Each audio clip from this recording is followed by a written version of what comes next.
imagine que você tem aqui um objeto AB, que eu sempre represento por uma seta para indicar onde é que é a cabeça para cima, onde é que é a cabeça para baixo, né? Aí eu vou desenhar os raios importantes que passam pelo ponto A e que são refletidos pelo espelho. Um deles é esse aqui, é o raio que chega paralelo ao eixo principal. O que nós aprendemos a respeito dele? Vai ser refletido passando pelo foco. Isso quer dizer que a posição da imagem de A tem que estar contida nesta semirreta. Tá certo? O que aprendemos mais? Aprendemos que o raio que sai de A e passa pelo foco, depois refletido, tem que ir para onde? Paralelo ao eixo principal, pelo princípio da reversibilidade dos raios luminosos. Onde esses dois raios se cruzaram, aqui está a imagem do ponto A, porque ele tem que estar ao mesmo tempo nessa semirreta e nessa. Então aqui está a linha é a imagem de A. E, portanto, na vertical até o eixo, está B', a imagem de B. E aqui está a imagem invertida que a Nicole viu no espelho côncavo. Tá certo? Você diz, mas depois ela conseguiu ver também uma imagem que não estava invertida. Mas ela teve que aproximar o dedão do espelho, não foi? Olha só o que pode acontecer aqui. Se eu aproximar o suficiente, se aqui estiver o meu objeto, vamos chamá-lo agora de CD. Outra vez, o raio que passa por C, né? E chega no espelho é refletido passando pelo foco. Então o C' tem que estar aqui. Além disso, o raio que passa pelo foco e por C, esse aqui, ó, e ele vai sair do espelho, né? Mas não faz mal, porque se esse espelho fosse grande, né, ele daria para a gente ver claramente o que ia acontecer com ele. Quando chega no espelho, ele tem que sair paralelo ao eixo. A figura não ficou muito bonitinha, mas veja, esses dois raios nunca vão se cruzar na parte da frente, mas eles vão se cruzar lá atrás, ó. E aqui está a imagem C'. Nesse caso, você tem uma imagem direita, nós dizemos, não está mais invertida. E ela foi ampliada, ela é maior do que o seu dedo, na verdade. Isso acontece se você passar do foco. Se você chegar mais perto do espelho do que o seu foco. Tá certo? Aí tem uma propriedade interessante que é o seguinte, sempre que a sua imagem for direita, ela estará atrás do espelho. Tá vendo? Esse caso aqui, isso é o que acontece sempre. Eu quero mostrar para você também algumas relações geométricas. É por isso que isso aqui é chamado de ótica geométrica, né? Porque tudo isso é feito com o auxílio da geometria. Presta atenção, por exemplo, ao triângulo formado por A, B e F. Está vendo esse triângulo? E agora preste atenção ao triângulo formado por F, esse ponto sem nome, e o vértice V. Então eu estou destacando aqui os dois triângulos para os quais estou pedindo a sua atenção. Esse aqui e esse aqui. O que é que eles têm em comum? São retângulos? São semelhantes. Por quê? Por quê, Anne? Porque os ângulos internos são iguais. Muito bem. Esse ângulo aqui, por exemplo, é igual a esse. Qual é a propriedade geométrica que garante essa igualdade? Eles são iguais porque são opostos pelo vértice. Lembra disso? E se esses dois são iguais, como são triângulos retângulos, esses aqui também são iguais. Né? São triângulos semelhantes. Se eles são semelhantes, então a proporção entre os lados homólogos é sempre a mesma. Esse lado aqui eu vou chamar de O, o tamanho do objeto. Esse lado aqui, ó, que é igual a isso aqui, eu vou chamar de I, o tamanho da imagem. Tá bom? Esse lado aqui do triângulo menor é a própria distância focal, F, que eu tinha mencionado agora há pouco. Né? Esse lado aqui é a distância do objeto até o foco. Eu não tem um nome especial, vou chamar de X isso aqui. Tá? E agora eu vou lhe mostrar o que a semelhança de triângulos garante para a gente.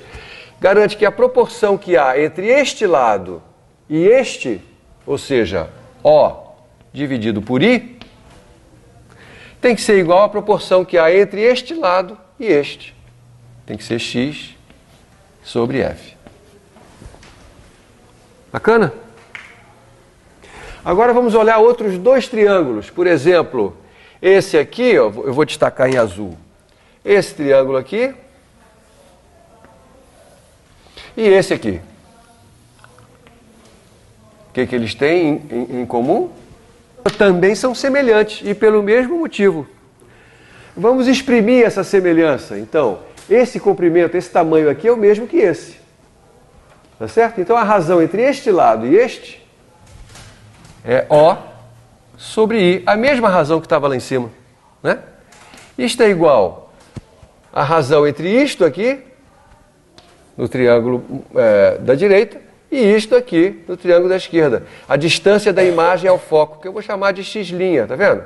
Eu chamei essa de x, chamo essa de x'. F sobre x'.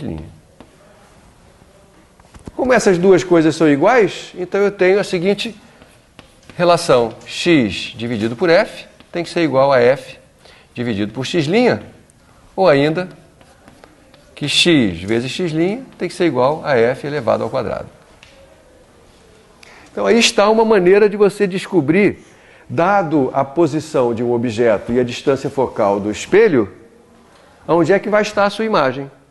A sua imagem vai estar a uma distância do foco dada por x', onde x vezes x' tem que dar a distância focal ao quadrado.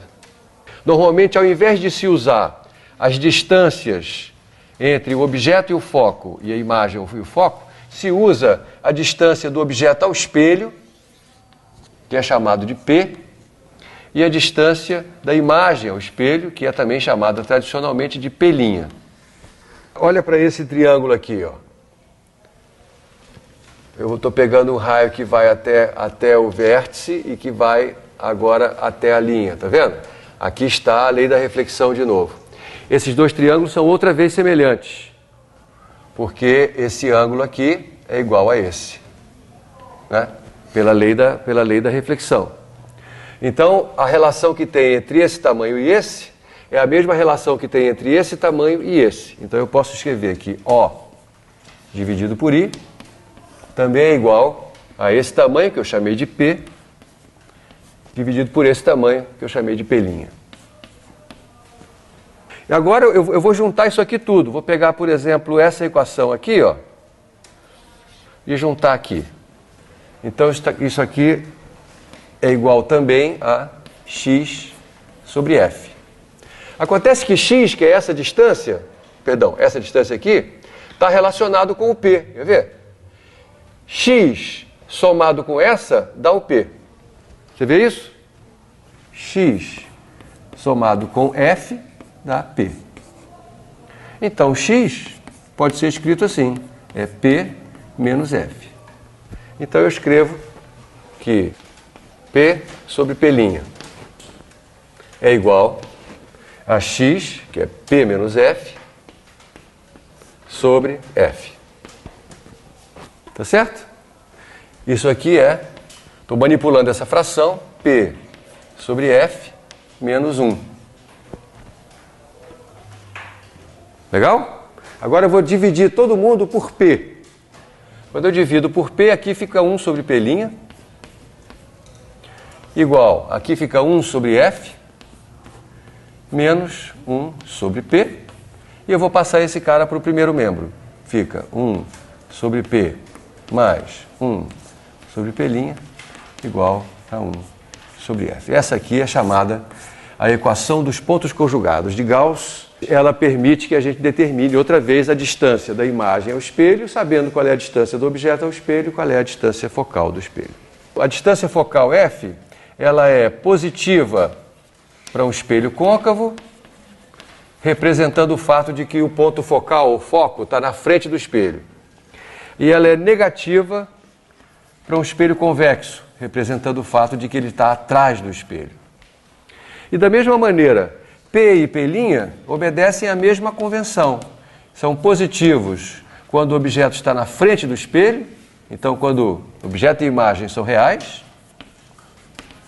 e é negativa quando o objeto e ou imagem são virtuais.